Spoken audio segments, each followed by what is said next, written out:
আজকে আমি হাড়োয়াবাসীর উদ্দেশ্যে একটা কথা বলবো যে আপনারা শত বাধা উপেক্ষা করে এখানে আসছেন, এটাই অনেক আমাদের জন্য।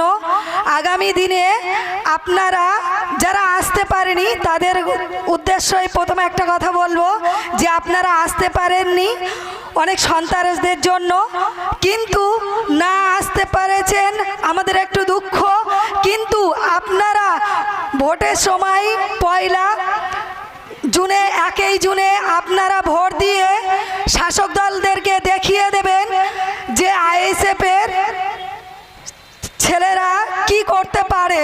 আজকে আরও একটু বলবো মায়েদের উদ্দেশ্যে, যারা অনেকেই বলছে যে লক্ষ্মী ভাণ্ডার দিচ্ছে, আগে 500 টাকা দিত, এখন 1000 টাকা দিচ্ছে। মায়েদেরকে বলবো 1000 টাকা লক্ষ্মী ভাণ্ডারে আপনারা ভুলে যাবেন না, কারণ 1000 লক্ষ্মী ভাণ্ডার টাকাটা আপনাদের ট্যাক্সের টাকাই দিচ্ছে। আমাদের রাজ্যের মাননীয় মুখ্যমন্ত্রী কালীঘাটের 35 সম্পত্তি বিক্রি করে বাবার সম্পত্তি বিক্রি করে দিচ্ছেন না। তাই বলবো যে ভোটটা দেওয়ার সময় একটু ভেবে চিন্তে দেবেন, কারণ এই রাজ্য সরকার, যে রাজ্য সরকার ক্ষমতায় থেকে আজকে শিক্ষা চুরি করছে, আগামী দিনে আপনাদের ঘরের বাচ্চাগুলো অন্ধ হয়ে থাকবে, তারা শিক্ষিত হতে পারবে না। আমাদের রাজ্যের যা হাল, তাই বলবো যে ভোটটা দেওয়ার সময় অন্তত ভেবে চিনতে আইএসএফের খামচিহ্নায় দেবেন। আইএসএফের খামচিহ্নায় ভোট দিলে আগামী দিনে আপনার বাচ্চাটা সুশিক্ষায় শিক্ষিত হবেন, আপনাদের ঘরের শিক্ষিত ছেলেটা চাকরি পাবেন। আগামী দিনে আপনার ছেলেটা, আপনি এত কষ্ট করে লেখাপড়া শিখিয়েছেন, বৃদ্ধ বয়সে আপনার ছেলে যে আপনার মুখে দুমুঠো দুবেলা খেতে দিতে পারবে, তার জন্য যদি আপনারা এই টিএমসিকে ভোট দেন, তাহলে কিন্তু আগামী দিনে ছেলেদের থেকে ভাত খাওয়ার আশা করবেন না। কারণ যে রাজ্যে চাকরি চুরি হয়, যে রাজ্যে শিক্ষা চুরি হয়, সেই রাজ্যে কি করে আশা করবেন যে আপনার ছেলে আপনাকে দুবেলা দুমুঠো খেতে দেবে? কারণ আপনি যে কৃষক, অনেক স্বপ্ন নিয়ে আপনার ছেলেটাকে উচ্চ শিক্ষায় শিক্ষিত করেছেন, কিন্তু আপনি যে গরিব 7 লক্ষ টাকা ঘুষ দিতে পারবেন না, তার জন্য আপনার ঘরের ছেলেটাকে চাকরি হবে না।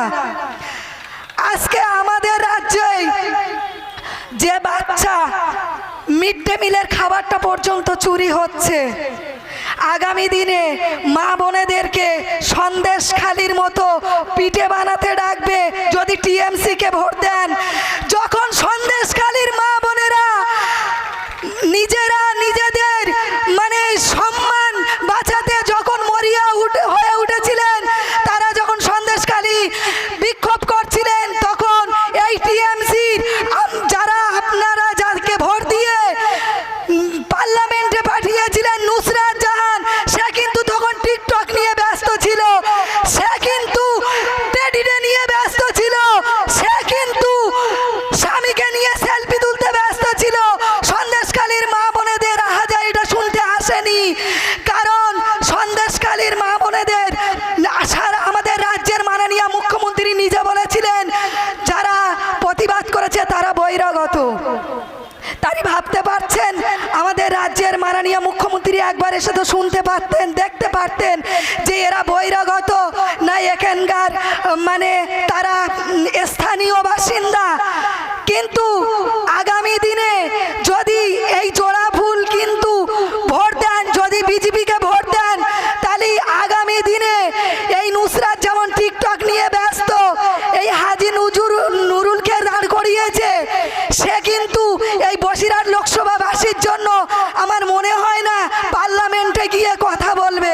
তাই আগামী দিনে আমাদের ভাইজানের মনোনীয় প্রার্থী আক্তার রহমান বিশ্বাসকে 1 জুলাই খামচিহ্নায় ভোট দিয়ে বিপুল ভোটে আপনারা জয়যুক্ত করবেন, যাতে বসিরহাট লোকসভাবাসীর জন্য আক্তার রহমান বিশ্বাস গিয়ে তাদের সুখ দুঃখের কথাটা তুলে ধরতে পারে।